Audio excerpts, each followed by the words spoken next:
Umekucha. Mkwe. Mkwelezeshe basi. Mama we. Nikumalize? Fanya kama vile miamala yetu basi mkwe. Miamala. Mbavu sana wewe. Sawa. God have mercy upon us.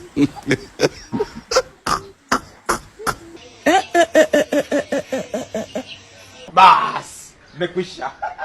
Kuna nini tena? Kuna nini tena? Kuna nini? Ha! Mama we. Huwezi kupinga namna hiyo. Mbavu sana wewe. Vipi mkwe? Sijakuzoea hivi mkwe. Mkwe, siku nyingine wewe unajua hata kuuliza hali ya wajukuu zako. Sio kila siku hela tu. Nauliza niko wapi? Ndio amekuwa hayo mkwe. Si waulize hawa.